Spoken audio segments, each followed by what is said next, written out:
Empezamos una nueva edición de Café Mercosur, este espacio en el que nos proponemos analizar la realidad de los países de la región con un foco en los aspectos jurídicos. Hacemos este programa desde Rosario, Argentina, quien les habla, Osvaldo Di Princio y Daniela Burlini, y de San Pablo, Brasil, Ramiro Cayano Blanco. Este programa se transmite por la radio Las Voces del Muro. Los programas anteriores se encuentran en iVoox y en iTunes como Café Mercosur.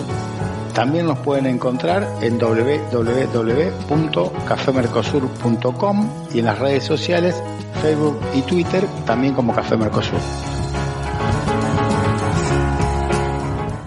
Bueno, estamos en otro encuentro de Café Mercosur, el encuentro número 201. ¿Qué tal, Osvaldo? ¿Cómo andan las cosas por Rosario, por Argentina? Bien, Ramiro, y acá la situación tiene sus bemoles, diríamos, ¿no? Hay muchas tensiones a veces con el tema de la grieta, con la oposición que a veces toma posiciones justamente muy duras, sin justificación y fundada en que tiene una protección mediática, una difusión mediática que es impresionante. Los canales abiertos, los medios escritos de más tiraje, o sea, las radios, o sea, es realmente una situación que veo que se está haciendo bastante difícil, un poco lo que vamos tocando todos los temas, ¿no? Por ahí no hay ningún tema puntual, pero se ve que hay mucha tensión hecho desde ese punto de vista. Y en lo demás parecería que con una meseta muy alta en cuanto a la pandemia, que es más o menos lo que se está reflejando en todo el mundo y escuchaba en casi todos los países. No sé cómo estará Brasil. En Brasil está en una meseta bastante alta también, pero ha caído bastante. Estábamos más o menos hace un mes atrás con unas 1.000 muertes diarias en promedio y ahora estamos en menos de 700. O sea que fue una caída significativa, pero la situación no está como para cruzarse de brazos. La situación está muy complicada, muy compleja y los gobernadores tratan de abrir todo lo que más puedan. Pero lo que pasa, lo que estás comentando en Argentina es un tema muy pero muy problemático, Osvaldo, y que no solamente se ve en Argentina, sino que también se ve en algunos otros lugares del mundo. Acá el editorial del periódico Globo del día 30 de agosto nos lo mandó Cristian Sales, nuestro oyente colaborador, digamos, a quien le agradecemos mucho. Fue absolutamente dilapidario con el gobierno de Alberto Fernández, pero sobre una montaña de mentiras, de inverdades y de cosas inexactas. Entonces, estaban hablando que quería hacer una reforma de todo el poder judicial para conseguir la impunidad para Cristina Fernández de Kirchner. Y lo que sabemos que se hace, como hemos dicho varias veces en este programa, Osvaldo, es una mini reforma casi administrativa. Y en realidad no es para salvarla a Cristina Fernández de Kirchner, que tiene casi todos los juicios en etapa ya de juicio oral, o sea, no hay más, no hay más posibilidades, digamos, de interferir en las investigaciones, y sí con las investigaciones con el expresidente Mauricio Macri. Y después muchas otras mentiras más, por ejemplo, parecía realmente más una página troll que el editorial de un periódico como Globo, ¿no, Osvaldo? Entonces lo mismo que se ve en Argentina también se ve por aquí, lo que se ve en Argentina es terrible, ¿no? O sea, el lunes 5, Pañi mostrando un supuesto audio medio ignoto de WhatsApp diciendo que hay un autogolpe de Cristina Kirchner que lo quiere derrocar a Alberto Fernández y que lo pondrían a Massa como vicepresidente, Cristina presidente y Máximo Kirchner en el lugar de Massa, que sería el presidente de la Cámara de Diputados. O sea, es una barbaridad absoluta que no tiene ningún tipo de, digamos, de anclaje en la realidad, pero que lo diga un periodista como Pañi, que está en uno de los medios hegemónicos. Me parece muy pero muy peligroso, Osvaldo. No, aparte con el historial de Pañi, si bien siempre evidentemente conseguía mucha información de los servicios de inteligencia o de los servicios de inteligencia residuales o los servicios de inteligencia que promovía el macrismo, sin embargo siempre manejaba buena información, si bien tendenciosa, información que era fidedigna.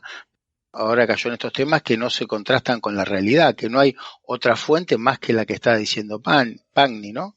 Esto que vos decís de que se está preparando como una especie de autogolpe dentro del gobierno, con unos cambios en los dirigentes para que vayan quedando dentro de los, con posibilidades de ser en la línea sucesoria presidencial, implica sacarlo a Massa de su presidencia de la Cámara de Diputados para poder ponerlo al hijo de Cristina, a Máximo Kirchner ahí para que esté en la línea presidencial. O sea, realmente todas las cosas que no tienen el más mínimo sustento en la realidad.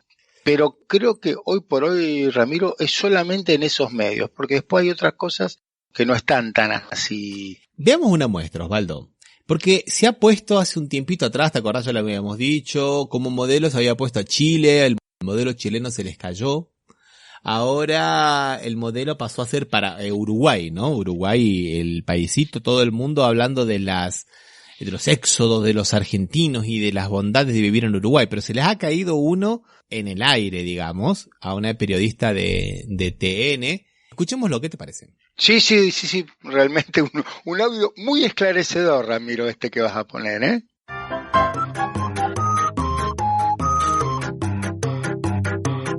Los que quieren dejar la Argentina, buscar horizontes mejores, Uruguay, por ejemplo. Pensemos, ¿cómo están en ocupación o desocupación en Uruguay? ¿Trabajo se consigue? En este momento, a raíz de la pandemia, hay un 14% de desempleo. Las cifras aumentaron, aunque no tanto como el salto que se vio en la Argentina en los últimos meses. Saltó un par de números más arriba. Estamos cerca del 19, creo, si no me equivoco. Estamos cerca del 19, creo, si no me equivoco. Índice de desempleo en Argentina, 13,1%. Repitiendo, 13,1%. Hay un 14% de desempleo. Las cifras aumentaron. 150 pesos uruguayos el café con medialunas. Esto es $3. Y sería... Y acá serían 450 pesos. Me pasa que es más barato en Buenos Aires, ¿eh? Claro. Argentina es más barata en eso. Me sumo a tu fantasía, ¿eh? Sí. Parecerme a Suecia en casi una quimera, o si no Uruguay, que estamos acá nomás. Ya que somos hermanos de un lado y del otro. Un asado, kilo de carne más o menos, ¿tenés idea en cuánto anda? Kilo de vacío, aproximadamente $6. Está muy arriba. Uruguay, la tierra prometida, es una pregunta, pero parece ser el destino deseado, Joaquín. ¿Y el litro de nafta cuánto cuesta más o menos? El litro de nafta está alrededor del $1.50. Depende de cuál de las naftas. Uy, acá estamos en $0.50 el litro de nafta. Claro. Más o menos. Sí. No vamos. Uruguay. La única salida es Ezeiza o el barco hacia Uruguay. ¿Y es caro alquilar una vivienda? ¿Cuánto te sale mensual alquilar? Mirá, es lo más caro el alquiler de la vivienda, aproximadamente entre $400 y $500 una vivienda de un dormitorio. Ah, sí, es caro. Yo me identifico más con el Uruguay y no con la Argentina. ¿Y con inseguridad cómo vienen? ¿Está arriba de preocupaciones o no? La inseguridad era una de las principales preocupaciones acá en Montevideo. Con la tranquilidad que se vive en Uruguay. El combo uruguayo, ¿no? La situación de la seguridad. Calles seguras hacen de Uruguay un combo perfecto. La inseguridad era una de las principales preocupaciones acá en Montevideo. La pandemia lógicamente desplazó la preocupación por la inseguridad y hoy la principal preocupación de los uruguayos es el trabajo. Sí. No vamos Uruguay.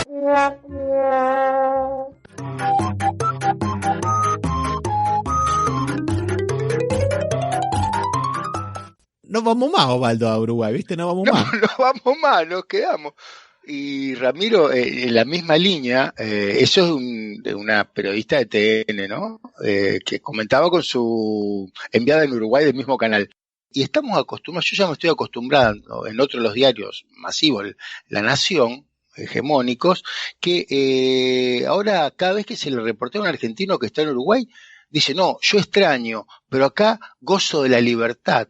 Que en esas palabras, ¿no? Todas las notas tienen ese sentido, como demostrando que allá es maravilloso. Y Ramiro, bien hiciste en tocar el tema de Chile, porque viste lo que pasó este fin de semana, que un carabinero, un Paco, como le dicen los chilenos, tiró un chico por uno de los puentes y cayó en un río y está detenido el carabinero. Te imaginas lo grave que habrá sido, ¿no? El país modelo en lo económico, en lo democrático, su fuerza del orden andan tirando chicos por los puentes, a los ríos. Que no es la primera vez que lo hacen, Osvaldo. No es la primera vez que lo hacen, no es la primera vez que arrojan a alguien del puente. Es un puente muy especial que une un barrio de la parte del centro donde se hacen las manifestaciones con un barrio rico, o sea que también tiene esa carga, digamos, de segregación, ¿viste? Y de no pasarán al barrio de los ricos, digamos, no es el no pasarán de la Guerra Civil Española. Pero es muy interesante, Osvaldo, esta campaña en contra de Argentina, ¿no? Lo mismo se refuerza aquí por las palabras de tanto de Bolsonaro como de los hijos de Bolsonaro, diciendo que Argentina está implantando un régimen comunista y que van a ver qué va a ocurrir y qué no va a ocurrir, porque está un poco esa idea, ¿no? De aislarla por algunos motivos que son obvios, Osvaldo. Por ejemplo, Evo Morales está refugiado en Argentina y Alberto Fernández le da la protección, y también Alberto Fernández ya ha declarado su apoyo al partido de Evo Morales, al MAS. Y Argentina se ha convertido, digamos, en un centro político de campaña muy importante por la cantidad de residentes bolivianos que hay en Argentina, por la proximidad con Argentina y por el intercambio cultural que hay. Y yo no quiero decir una cosa que no tengo pruebas, ¿no? Pero digamos que tengo mis serias sospechas de que esto es un poco para evitar una posible, no va a existir, pero evitar, no sé si una posible reacción, pero por lo menos los impactos de lo que pueda llegar a ocurrir con la comunidad boliviana en Argentina, porque yo creo que las elecciones en Bolivia no van a ocurrir normalmente. Hay mucho clima destituyente en Bolivia, es solo escucharlo a Murillo, que fue a Estados Unidos y que ahora volvió, y diciendo que el MAS es el que mató a su propia gente y que el MAS es el partido de Evo Morales, ¿no? El movimiento al socialismo, y que ellos van a defender la democracia frente a los avances autoritarios del MAS.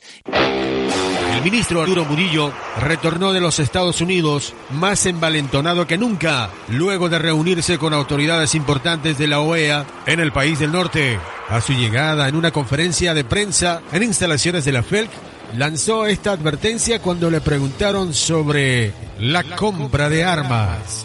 Ministro, el diputado Montaño denunció que el gobierno estaría comprando una gran cantidad de armas, que se habría registrado el ingreso de armamento al país. Esto llama la atención porque estamos a días de celebrar las elecciones, y con qué finalidad estaría ocurriendo esta situación. Si se refiere él a compra de armas, por supuesto, pues el Estado tiene derecho de comprar, pero ¿cuál es el problema?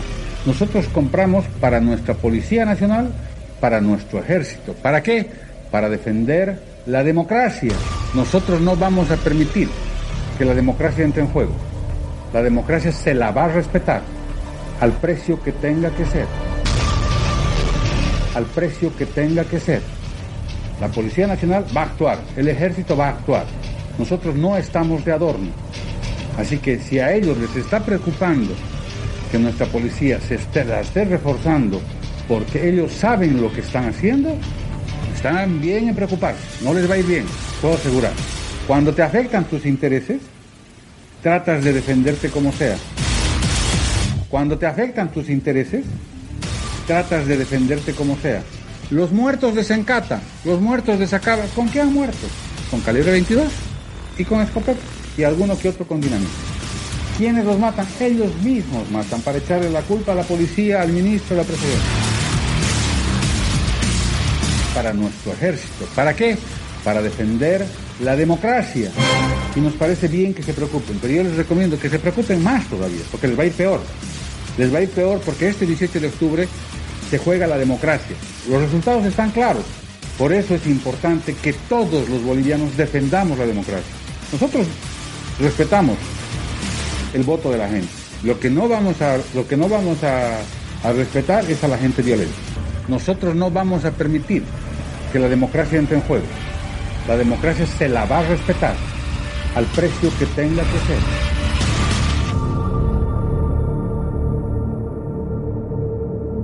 Al precio que tenga que ser. y que el MAS es un partido que no es democrático y que van a hacer la violencia. Cuando los videos que nosotros vemos, o por lo menos los videos que a mí me llegan, que no son pocos, vemos exactamente lo contrario. Vemos a los pititas, como le dicen a los chetos, a los pijas en Bolivia, que son muy parecidos a las clases medias violentas de Venezuela, son los que están haciendo actos de vandalismo con los militantes del MAS. Les rompen los vehículos, les rompen el material de propaganda, le quemaron una sede a una candidata, le prendieron fuego, y lo que es el comando juvenil cruceño, que son bastante peligrosos, más los motoqueros, los pititas que ellos le dicen, y no es el MAS. O sea, están de alguna manera mal porque el partido de Evo Morales, ¿no? La Lucho y David, la fórmula, le está sacando más de 10 puntos, que era el mismo porcentaje de las elecciones del año pasado. Y con 10 puntos y más del 40%, una regla muy parecida a la Argentina, no hace falta que haya balotaje, Osvaldo.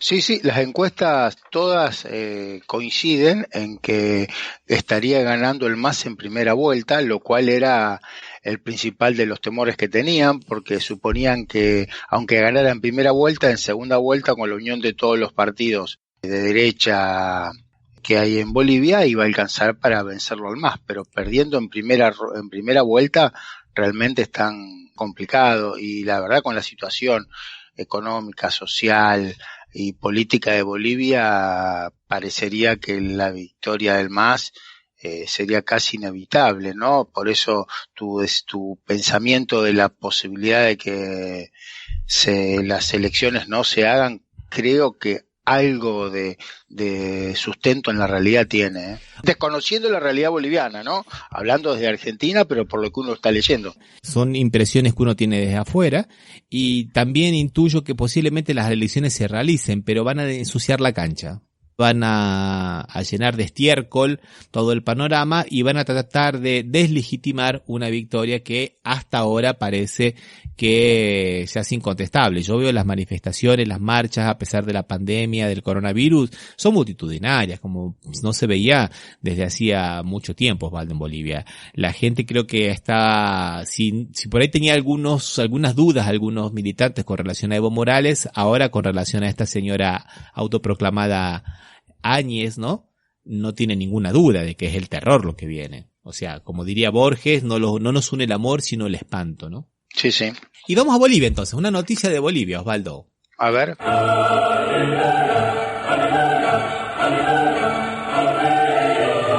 Bueno, y que tiene que ver justamente con esto que hace esta señora Áñez, Yanine Áñez, para perseguirlo a Evo Morales y para crear hechos políticos, ¿no? Uno de ellos, que no lo comentamos aquí, pero fue bastante gracioso, ¿no, Osvaldo?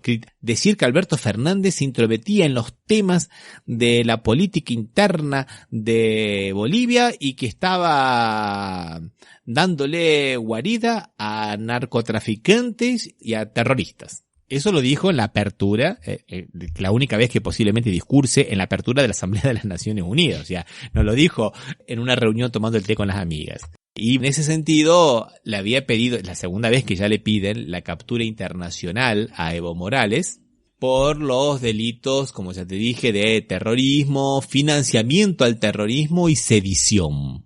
Porque hay un video que supuestamente se le atribuye a Evo Morales, no aparece Evo Morales, donde alguien estaría incitando a que la gente hiciera manifestaciones cuando se dio el golpe en Bolivia, ¿no?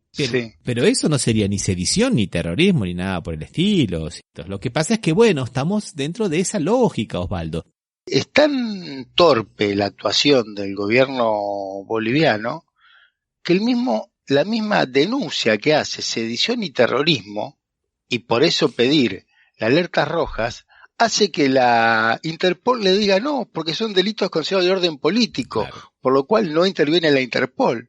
La torpeza que tiene para hacerlo, como la misma torpeza que tuvo cuando bien vos dijiste que habló en las Naciones Unidas, en un foro internacional, y pasó no tuvo la más mínima trascendencia lo que dijo, porque todos dieron cuenta que no se correspondía con la realidad.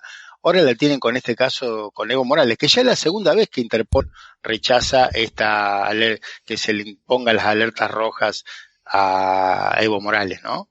Así es. Osvaldo, escuchemos algo de música y después seguimos con algunas causas que se caen. ¿Qué te parece?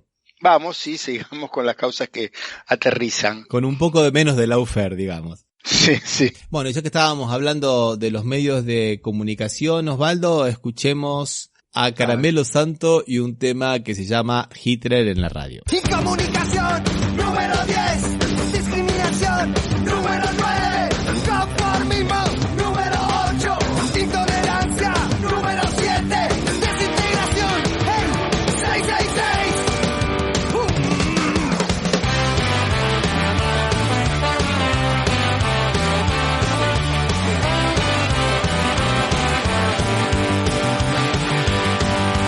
Apatía, número 5.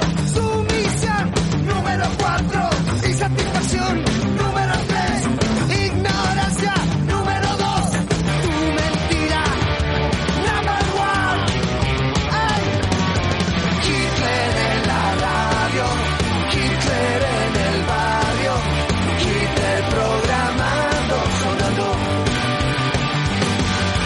Hitler en la radio, Hitler en el barrio, Hitler programando, sonando.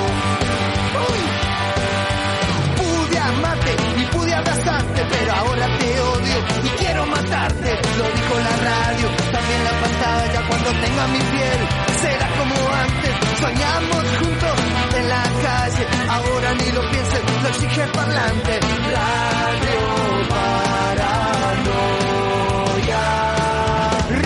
Radio, aquí llegó el sicario, pero para darte mi tiro hoy no cobro honorario. Te delante el bigote, esta es mala semilla, y la cumbia que no pasa porque viene de la villa. Hablas de las drogas sin haber tragado el humo, y que de pobres y raros mejor no quede ni uno. Pero si somos justos, pluralistas y abiertos. Ok, a ver entonces si se animan con esto.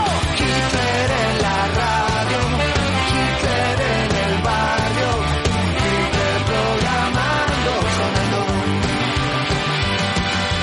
Hitler en la radio, Hitler en el barrio, Hitler programando, sonando. 10, 9, sonando. 8, 7, sonando. 6, 5, sonando. 4, 3, 2, 1.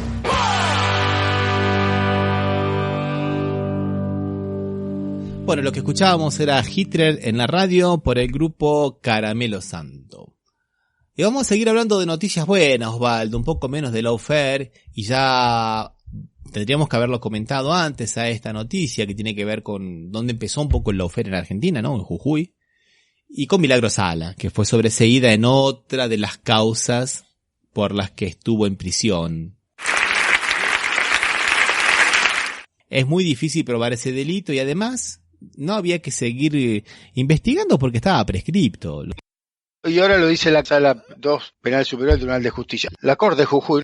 Pero ahora, bueno, el máximo tribunal provincial de Jujuy ha dicho eso, que estaba prescripta. En realidad, a mí no me gusta esto de la prescripción. Claro que como abogados, lo primero que hacemos siempre es ver si algo está prescripto. No, ¿es verdad o no es verdad, Osvaldo? Sí, el primer argumento, claro. Pero en realidad no va al fondo de la cuestión, sino que es una cuestión, diríamos, de forma, ¿no? No de fondo. Claro, porque esto es un hecho que ocurrió en el 2006 y se enfrentaron, ¿te acordás, Osvaldo? César Luca Arias y Juan Maidana.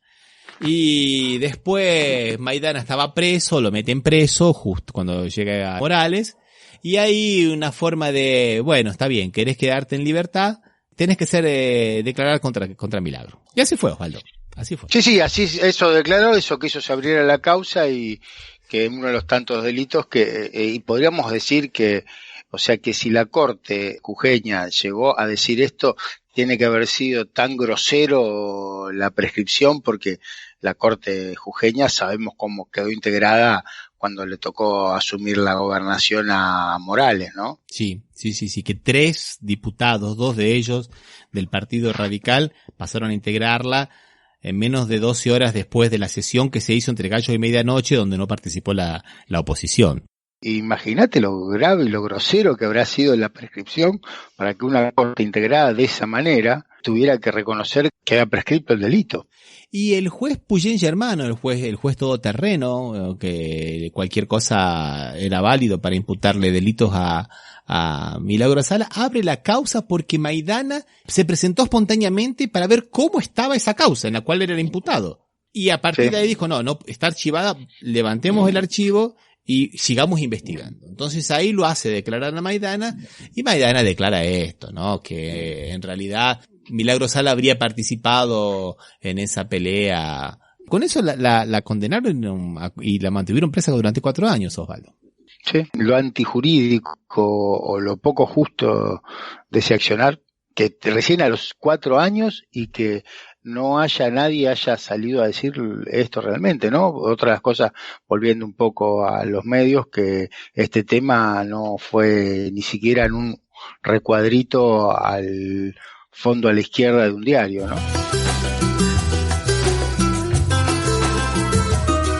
Ya que estamos hablando de causas absurdas y de medios de comunicación, vamos a comentar otra positiva, Osvaldo. Una de aquí de Brasil.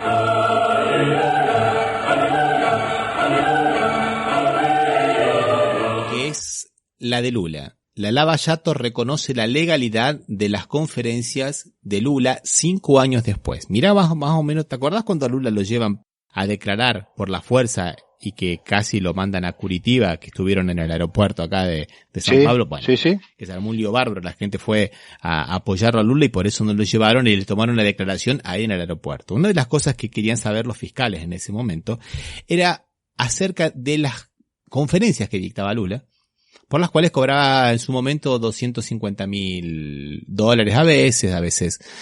Y ellos querían saber eso y de los bienes, si tomaba vino, si no tomaba vino. ¿Te acuerdas que nosotros habíamos leído esa? Sí, inclusive habíamos repetido algunas cosas que le preguntaban, ¿no? Habíamos dicho en ese programa. Bueno, y así entonces se lo procesa Lula, porque decían que esas conferencias en realidad no eran conferencias y sí eran una forma de lavar dinero para recibir sobornos en forma encubierta. Y estuvo 5 años, Osvaldo, y tuvo los bienes bloqueados por 5 años, inclusive cuando se muere la esposa, él pide que le den la parte como socio en la parte de la sociedad conyugal, Osvaldo, ¿no? La parte que le correspondía, y dicen que no, porque en realidad estaban investigando el tema de las conferencias y que ese patrimonio tendría origen ilícito. La Policía Federal investiga en el informe, digamos, dice eso, que no hay nada que indique que ahí hay ilicitud o que ese dinero no haya sido ilícito, que las conferencias fueron en realidad realizadas, hay pruebas, estaba todo. Y los fiscales dijeron, sí, es verdad lo que dice la Policía Federal, pero nosotros podemos investigar. Hicieron la técnica. Nosotros podemos alejarnos de lo que dice la Policía Federal. La Policía Federal, de acuerdo a las facultades legales que tenemos, da su informe, pero no es vinculante para nosotros. Así que nosotros sospechamos y vamos a seguir bloqueándole los bienes a Lula y vamos a seguir con este proceso. Y bueno, Osvaldo, 5 años después, la jueza Art, ¿te acordás? Que era la sucesora del juez Moro, ¿no? Sí. No tuvo otra que decir que las conferencias eran legales y que no había ningún hecho ilícito y que lo mandara a archivar, mandó a archivar todo.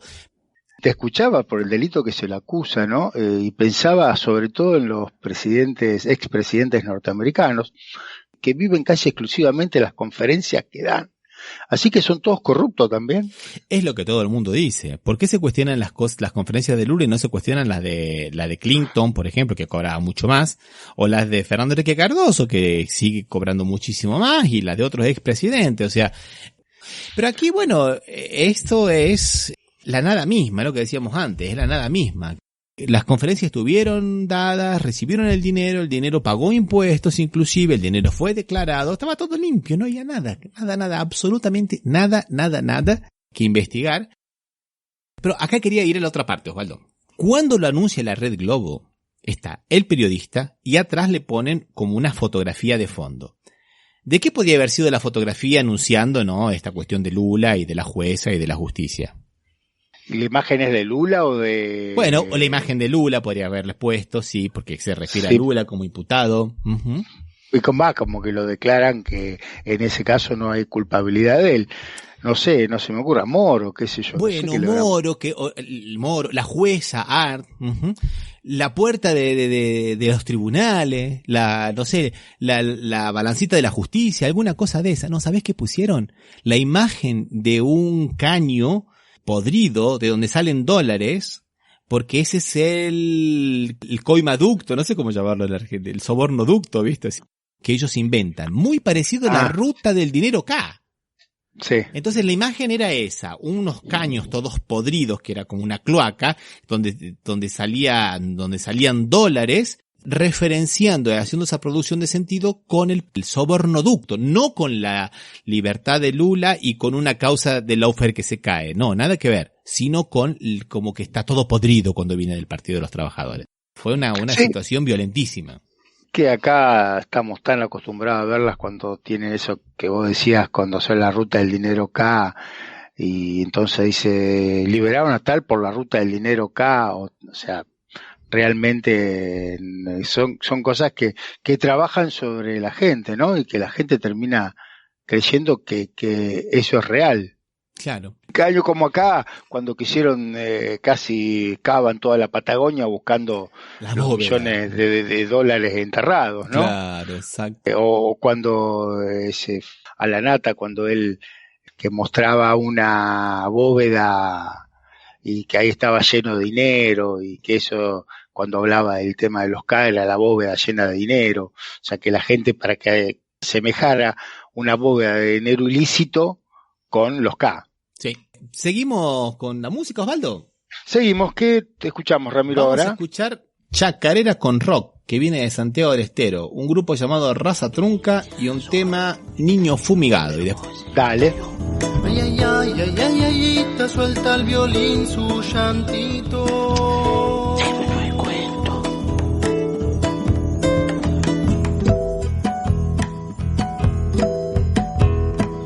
Quiere ayudarme a olvidar la muerte del angelito.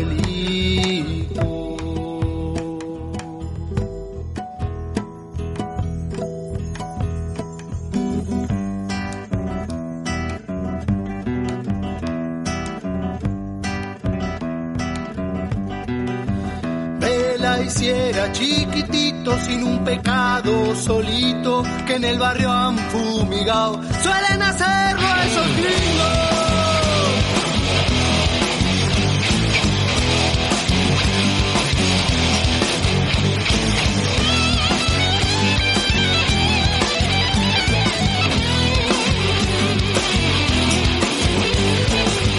Hasta el capi de los montes dolido entre las ramas.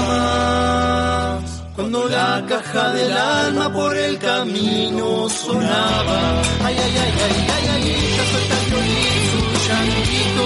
Quiere ayudarme a olvidar la muerte del angelito.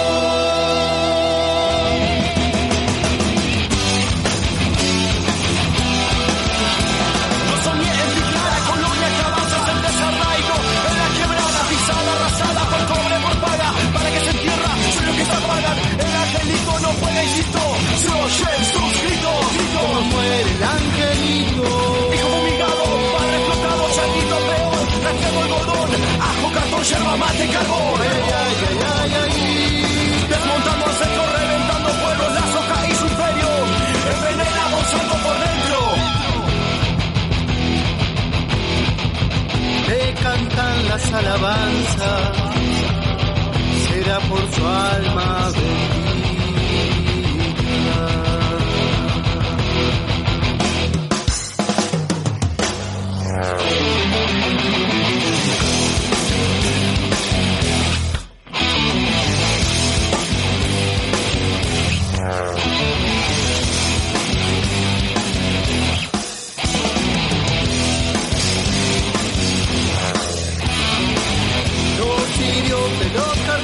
En sus blancos ojitos, azulados de las alas que le han cortado el pobrecito.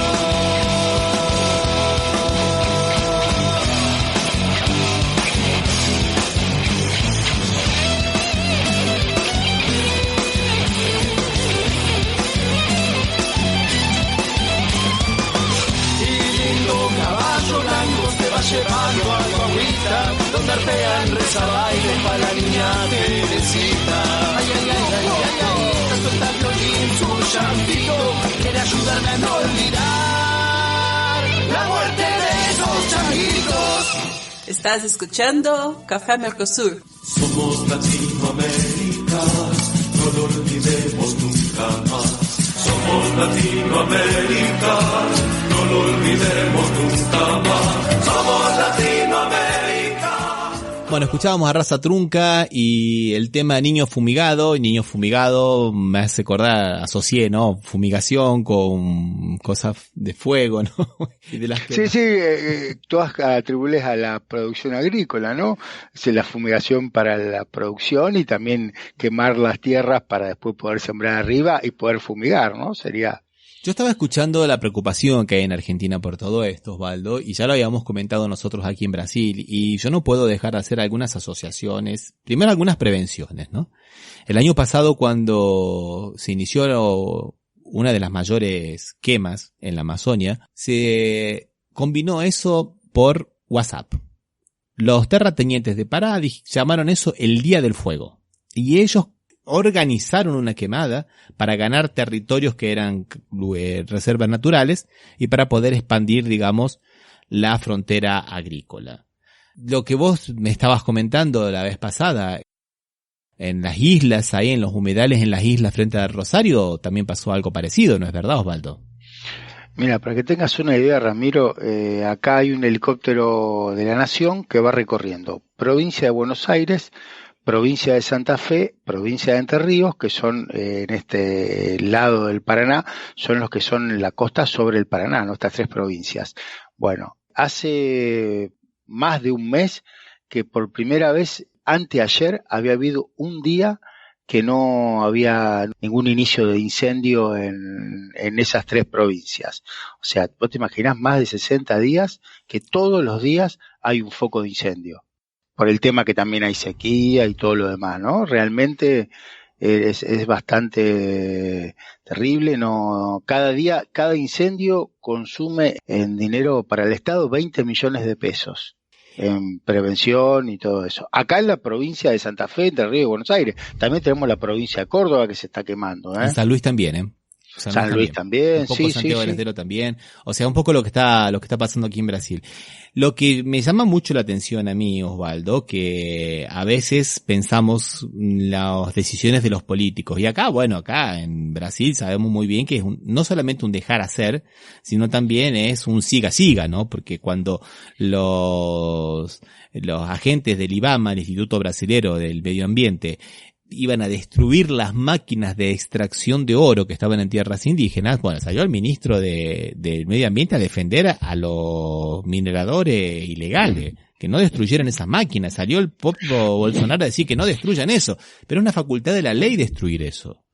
Si querés escuchar algo de ministros de Medio Ambiente, te voy a contar una historia que pasó hace poquito acá en la Argentina. Acá en la Argentina el ministro de Medio Ambiente durante los 4 años, lo repito porque nadie se debe acordar de esto, fue el rabino Berman. Sí, el que se vestía de árbol y compraba televisores en Chile. Y compraba televisores en Chile cada vez que viajaba. Y aparte de comprar eso y de gastar dinero en eso, Argentina había comprado 16 aviones para tirar agua sobre las zonas incendiadas durante el gobierno de Cristina.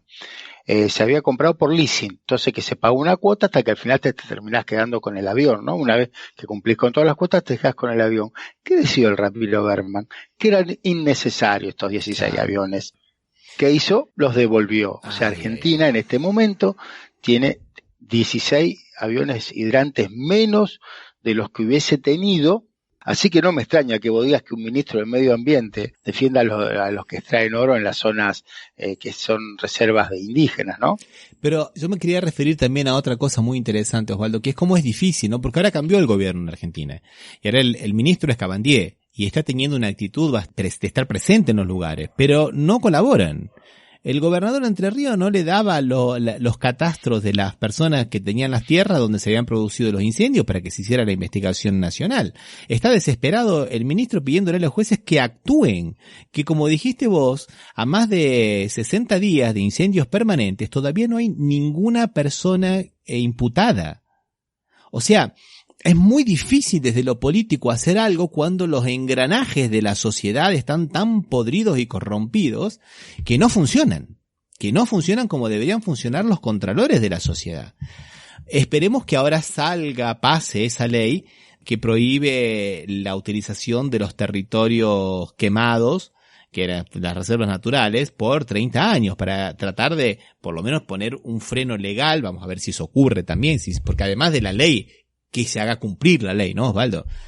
Para que... Sí, no basta con que exista la ley, si no hay organismos de contralor que controlen la aplicación de la misma, la ley no sirve, ¿no? Acá nos pasó en el principio del siglo XX con las leyes laborales, que tenían leyes laborales que eran muy modernas para el principio del siglo XX y sin embargo recién se ponen a aplicar 30 o 40 años después, cuando el Ministerio de Trabajo recién cumplió su función, ¿no? Si acá no hay manera de que se aplique, que un organismo controle esta ley, va a pasar lo que pasa. Si existe la ley, pero ni se sabe quién es el que prende los incendios porque nadie denuncia, nos indican los catastros, sería muy difícil que se pueda llegar a avanzar sobre eso, ¿no? Si no hay un control del Estado fehaciente.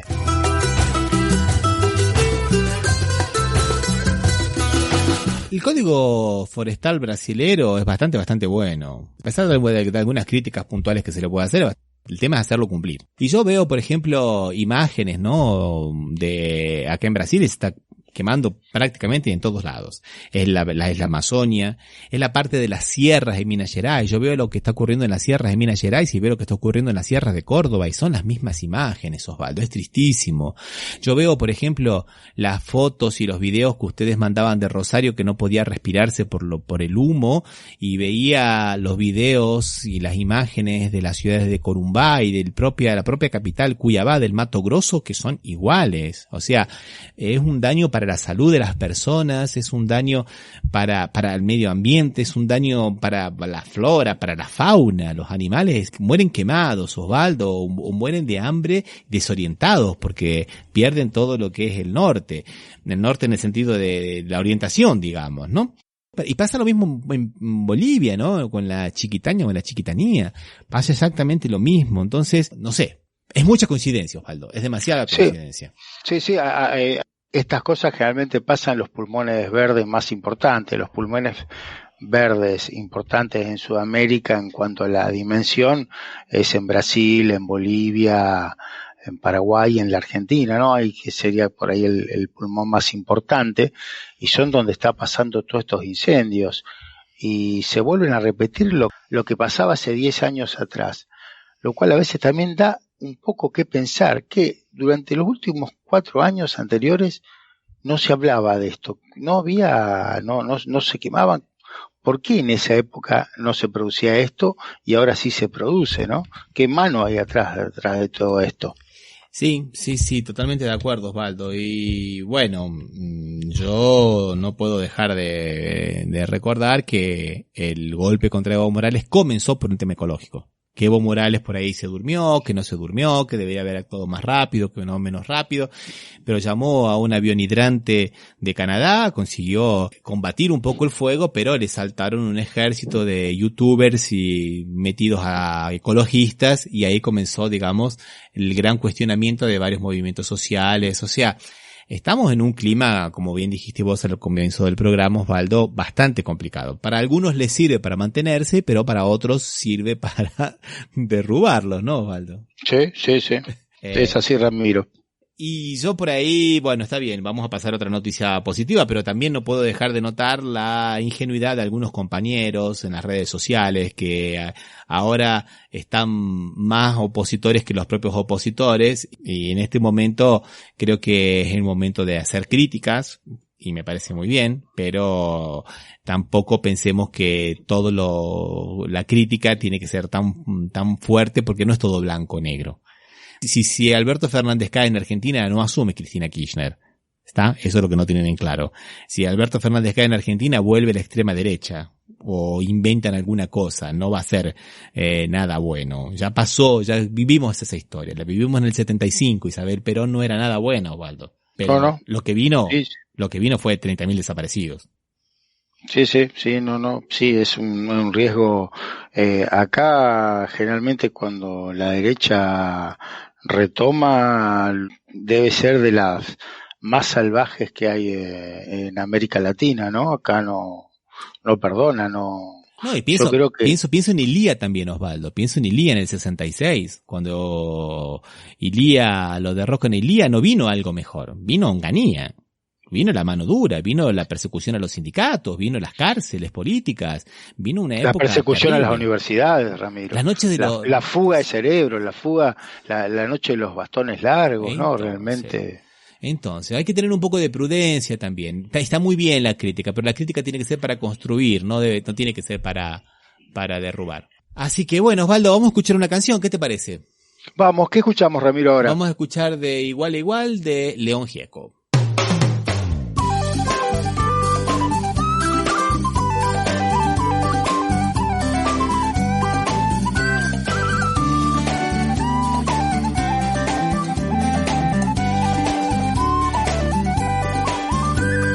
Soy Bolita en Italia, soy Colombo en Nueva York, soy Sudaca por España y Paraguay de Asunción, español en Argentina, alemán en Salvador, un francés se fue pa' Chile, japonés en Ecuador.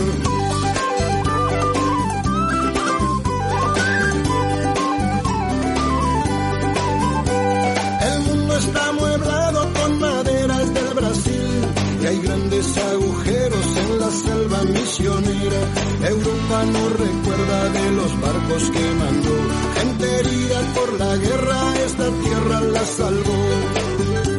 Si me pedís que vuelva otra vez donde nací, yo pido que tu empresa se vaya de mi país, y así será de igual a igual, y así será de igual a igual.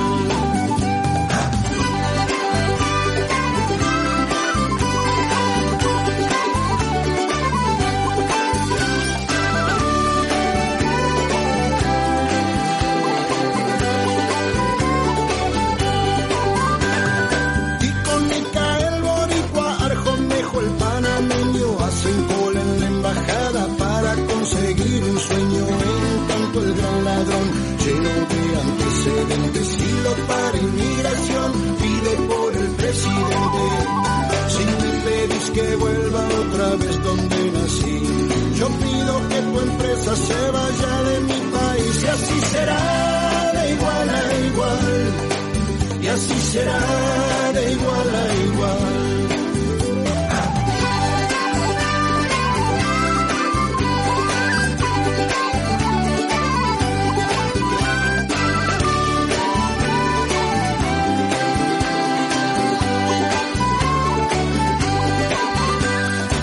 Llamados ilegales que no tienen documentos son desesperanzados, sin trabajo y sin aliento. Ilegales son los que dejaron ir a Pinochet. Inglaterra se jactaba de su honor y de su ley. Si me pedís que vuelva otra vez donde nací, yo pido que tu empresa se vaya de mi país, y así será de igual a igual, y así será de igual a igual.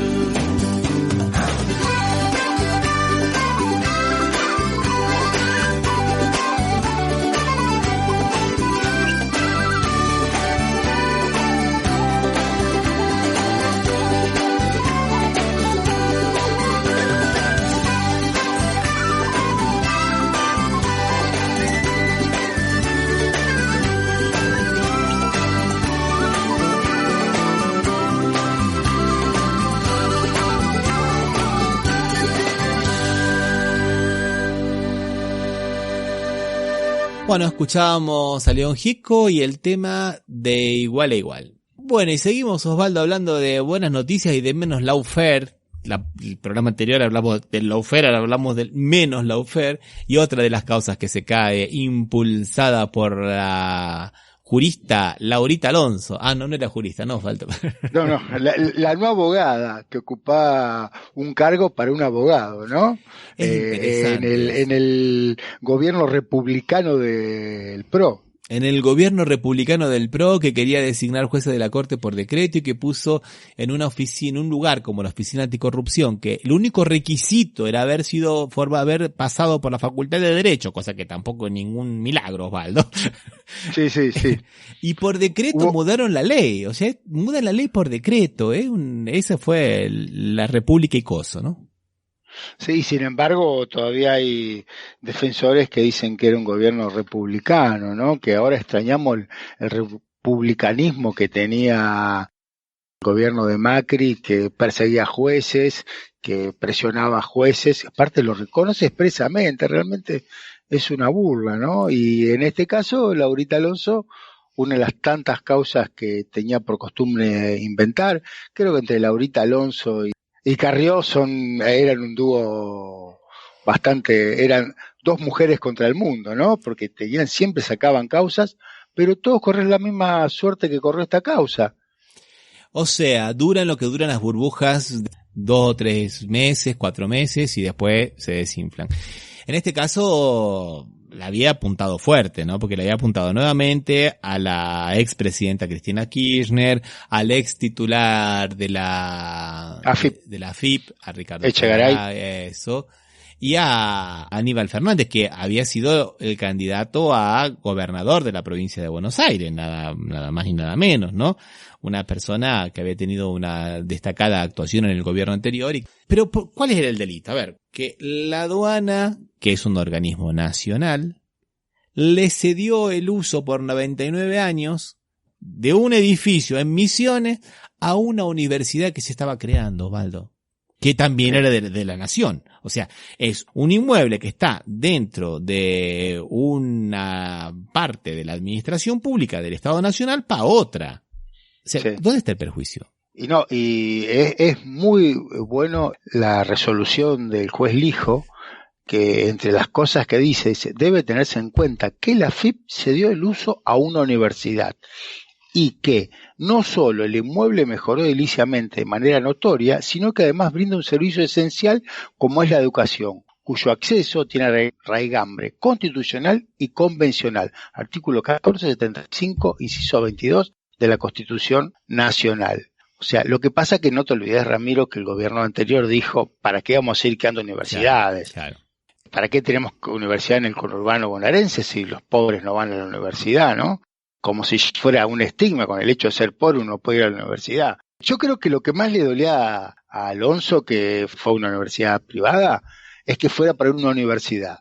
Y yo calculo que con tal de hacer buena letra con su apa enamorado, ¿no? Porque ella dijo públicamente que estaba enamorado de Mauricio Macri, que si Mauricio Macri no fuera casado, bueno, que ella trataría de salir con Macri, así de esa manera, o sea, un cholulismo. Después dijo que no iba a investigar a nadie del gobierno actual porque le iban a juzgar, me van a tildar de parcial, entonces no investigo. Más parcial todavía, ¿viste? Sí. Se investigaba nada más que la corrupción. Porque todo lo hace la fiscalía, dice. Sí, que para qué lo voy a hacer yo y me van a tildar de parcial. Sí, realmente. No, y además una cosa que es interesante, donde se fugaron más de 50.000 millones de dólares, ¿dónde estaba la oficina anticorrupción viendo cómo se lavaba ese dinero? ¿Cómo se fugaba ese dinero? Porque es la oficina de anticorrupción fundamentalmente contra el lavado de dinero y los delitos económicos. Creo que mucho por su ignorancia del derecho, supongo también, ¿no? Bueno, vamos a dejarlo por ahí. Ya hablamos bastante de Laurita Alonso. Bastante de Laurita Alonso.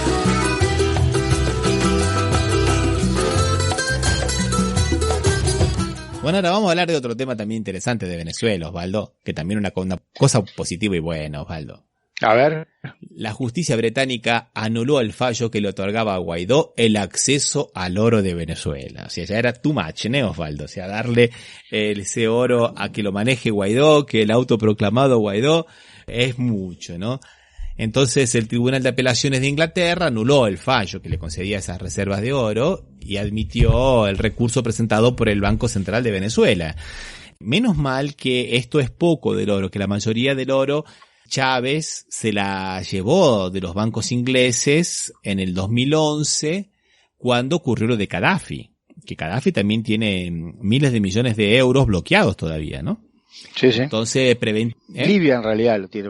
Libia, tenés razón. Y que han ya dado, se calcula más o menos, unos 3.000 millones de euros de intereses. ¿Y dónde están esos intereses? ¿Quién los tiene? ¿Quién los maneja? Está bueno eso, ¿no, Osvaldo? Y te digo, Ramiro, no otra vez con lo mismo, Osvaldo, pero en realidad acá los medios no dijeron nada de esto y sin embargo, cuando le dieron el oro a Guaidó, el tribunal británico, acá era tapa de todos los diarios, ¿no? Y ahora de esto te iba a preguntar justo, ¿cuándo fue esta resolución? Porque acá no llegó nada.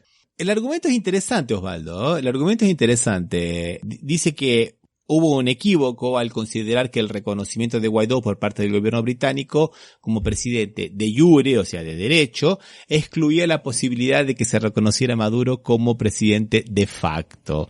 Y como sabemos muy bien que a los británicos les encanta reconocer los gobiernos de facto, principalmente cuando son amigos de ellos, como Pinochet, por ejemplo, o el propio Videla y algunos otros más, no podemos sentar un mal precedente. ¿Qué te parece, Osvaldo? No, sí, era consecuente con su línea de pensamiento histórico, ¿no? La rubia Albión siempre tuvo la misma. Sí, entonces ahora se ordenó que se haga una investigación detallada donde se expliquen minuciosamente las relaciones diplomáticas entre Venezuela y el Reino Unido para determinar si Londres reconoce que Maduro continúa ejerciendo poderes de facto como jefe de Estado. No deja de ser una buena noticia, Osvaldo. ¿Qué te parece? Sí, una buena noticia que se reconozca la institucionalidad en un país y que lo tenga que hacer un tribunal porque el Poder Ejecutivo no lo hace. Es una buena noticia con un gustito medio amargo, ¿no? Porque lo tenga que hacer el Poder, pero algo de justicia queda todavía. ¿Sí? Y nos vamos con la última cortita, Osvaldo, ¿qué te parece? A ver, dale, ¿cuál es el tema? Una positiva. En Brasil, ahora en las próximas elecciones municipales, va a haber una especie de imposición a los partidos políticos para que le den a los candidatos negros participación proporcional en las listas y también principalmente en los espacios de publicidad en los medios de comunicación y en lo que se refiere al dinero, ¿no? Esto se había ocurrido con las mujeres en la elección anterior. Claro que el partido de Bolsonaro consiguió poner candidatas fantasmas que decían que recibían dinero, pero después se lo daban a los otros candidatos hombres, ¿no? Lo hicieron y lo están investigando, pero bueno, los tiempos de la justicia a veces no son tan rápidos cuando se trata de los presidentes en ejercicio, ¿no, Falto? ¿Y quién resolvió esto de que estos porcentajes de la gente negra en las listas? Mira, esto es interesante porque es una resolución del Tribunal Superior Electoral, pero ellos dijeron que valdría a partir de las elecciones del 2027. Y el Tribunal Superior Federal, que es la máxima corte, dijo, no, ¿por qué? Que empiece ahora. ¿Por qué tenemos que ponerlo para futuro? Si no afecta ningún interés, no afecta nada, que tiene que empezar ahora. Entonces el juez Ricardo Lewandowski, una decisión, digamos, monocrática, que si alguien quiere puede apelarlo. Vamos a ver quién lo apela y quién tiene interés legítimo en apelarlo, que va a ser la liga de los supremacistas blancos, ¿no? Sí. ¿Cuál es el porcentaje? Así, si tenés el dato, un dato muy, muy peregrino, le estoy preguntando. ¿Cuál será el porcentaje de población negra electora en Brasil? Bueno, negros son pocos, porque acá son autodeclarados. Entonces la gente no se declara negra, se declara negros o pardos. Y son el 53, casi llega al 54%. Podrían definir una elección, ¿no? Si podrían todos definir votaran una en el elección. mismo sentido. Sí, podrían definir una elección, tranquilamente. Y acá también hay una tendencia al blanqueamiento. Por ejemplo, mi esposa, la conoces, Osvaldo, es oscura, sí. Es parda. Y cuando llegaban aquí la gente para hacerle el censo decían, usted es blanca. No, directamente no te preguntaban que se defina. Y decía, no soy blanca yo, ¿viste? Pero bueno, ya le querían poner blanca, ¿viste? Ya le querían poner blanca. Bueno, acá en la Argentina también hay la misma cuestión, pero de la gente, no de quien te censa, ¿no? Que dice, no, yo soy blanco. No, acá también. Acá Ronaldinho dijo que también era blanco, Ronaldo también dijo que era blanco, todos dijeron que era blanco. En algún momento creo que hasta Pelé dijo que era blanco. Té con leche. Té con leche. Un marcador de punta. Que un marcador de punta que le pegaba, no me acuerdo. Ya el próximo programa me voy a acordar. Que él se decía públicamente té con leche. Té con leche. Es que té suena una cosa inglesa, ¿viste? Está bueno. Sí. Es más fino. Osvaldo, hemos llegado al final del programa. Recordamos que lo pueden escuchar en la radio Las Voces del Muro.net y en la FM Impacto de la ciudad de Villa Gobernador Galvez. Que nos pueden seguir en las redes sociales, Facebook y Twitter como Café Mercosur. Y también pueden escucharlo en iVoox, en Spotify, en Radio Public y en TuneIn.